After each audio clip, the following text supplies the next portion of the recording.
Kumusta mga ka-anime? Ngayon ay pag-uusapan natin ang isa sa mga naging kapitan pagkatapos mawala ni Jin Ichimaru. Isang kapitan na nagtataglay ng kakaibang uri ng kapangyarihan at isang sandata na ipinagbabawal. Si Shusuke Amagay ay isang kapitan sa 3rd Division at humalili kay Jin Ichimaru. Siya ay may pananagutan sa pagsasaayos sa mga kaganapan sa Kusumiji Conspiracy. Si Amagay ay ipinanganak gamit ang ibang pangalan. Ang kanyang ama ay dating membro ng Squad 1. Dahil nga sa matagal niya nang hindi nakikita ang kanyang ama, ay lumabas siya upang hanapin ito. Natagpuan niya ang kanyang ama sa lugar kung saan sila nagsasanay ng kanyang sanpakto. Pero sa pagkakataong ito mga ka-anime, ay patay na nga ito. Sa pagkamatay ng kanyang ama, nalaman niya na ang kanyang ama ay pinatay ni Ginryusai Shigekuni Yamamoto. Narinig din niya sa kanyang ama ang kakaibang salita tungkol sa Bakuto. Ngayon ka-anime, maaaring ngayon nyo lamang narinig ang tungkol sa Bakuto.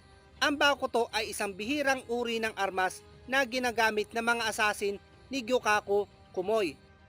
Ang ganitong uri ng sandata ay naiiba sa sanpakto sa maraming paraan. Ang sanpakto ay isang uri ng kapangyarihan sa pakikipag-ugnay sa sanpakto at shinigami. Habang mas tumitibay ang kanilang ugnayan ay mas lumalakas nga ito. Pero mga ka-anime, ang Bakuto ay isang parasite na unti-unting nilalamon ang gumagamit nito habang lumalaki ito sa kapangyarihan. Hanggang sa magsimula na ito makaapekto sa kanyang isip at tuluyan na nga siya nitong lamunin. Ngayon ka-anime, kahit na napakadelikado nga nito ay may patuloy pa rin na gumagamit nito. Ngayon, paano nga ba maiiwasan na lamunin ka ng parasite na ito? Kinakailangan mo lamang na magkaroon ng mataas na antas na espiritual na kapangyarihan. Pero mahirap itong panatiliin dahil sa oras na matalo ka sa labanan o humina ka habang naka-active ito, eto na mismo ang tatapos sa iyo. Ang Bakuto ay walang anumang uri ng enchantment para mapalabas ito. Pero mas lumalakas ito sa pagtaas ng Ryatsu na ginagamit nito. Ngayon ka-anime, maaari nga ba itong magamit ng sabay ng sanpakto? Yes ka-anime. Dahil nagawa nga ito ni Amagay, nagamit niya ang Bakuto at ang kanyang sanpakto. Ang isang Bakuto ay maaaring gamitin ng sino mang tao na may Reishi at nag-iiba na lamang ito sa kapangyarihan at kakayahan depende sa gumagamit nito. Pagkalipas ng ilang taon ay pumasok siya sa Gotei 13 at binago ang kanyang pagkakakilanlan upang malaman ang katotohanan sa likod ng pagkamatay ng kanyang ama. Sinabi niya na siya ay nagmula sa Rokongai at ang kanyang pangalan ay Shunsuke Amagay. Pagkatapos maging isang shinigami, si Amagay ay patuloy na nangalap ng impormasyon at nagsaliksik tungkol sa Bakuto. Sa kalaunan ay nalaman niya kung ano ang Bakuto at ang lihim na ginawa ng Kusumidjo clan. Pagkatapos ay naisip niya na kaya pinatay ang kanyang ama dahil sinubukan niyang malaman ang katotohanan sa likod ng Bakuto. Dahil inakala niya na pinatay siya ni Yamamoto para pagtakpan ang Bakuto, nanumpa siya na maghihiganti sa head captain. Sa loob ng maraming taon, nagsanay si Amagay upang makapaghigante kay Yamamoto. Sa mga taong iyon, nakuha niya rin ang tiwala ng Kusumidjo clan at binigyan ng kanyang Bakuto.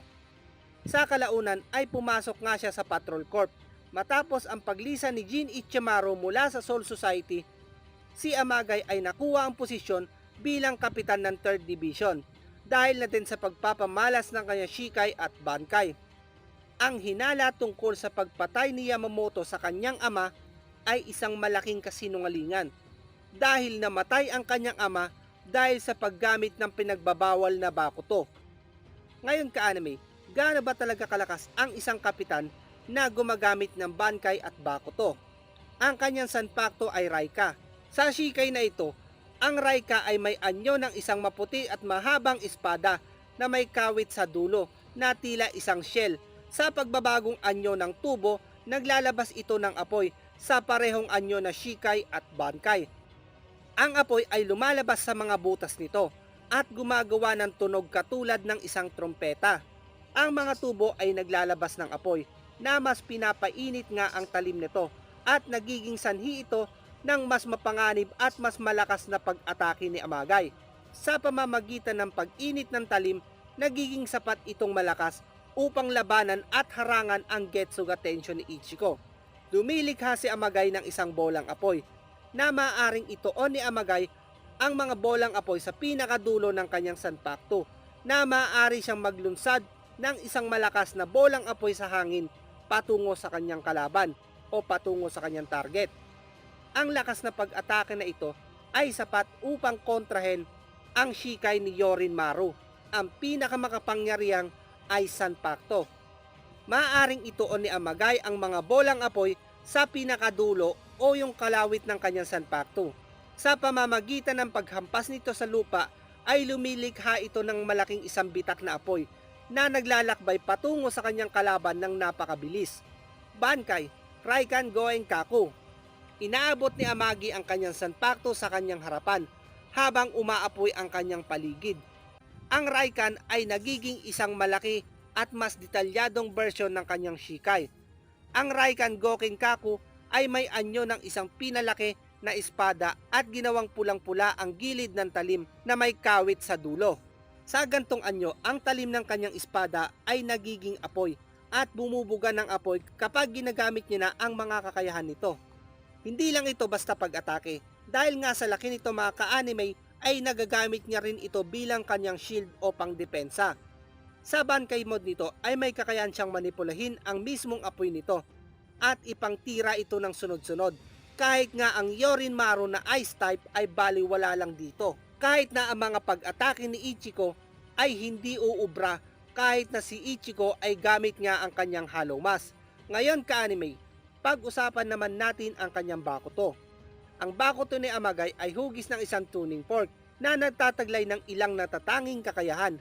Maaring magpuputok ng green energy si Amagay mula sa kanyang sandata. Ang pagsabog na ito ay siyang paghihigante sa kanyang ama o di naman kaya nabulag lamang ito ng kanyang galit gaya ng sinasabi sa kanya ni Ichiko. Sa mga ka-anime ko nga na hindi pa nakapollow sa aking Bilibili account ay mag-follow na nga kayo mga ka-anime. Salamat mga ka-anime, thank you and peace out. Hanggang sa muli.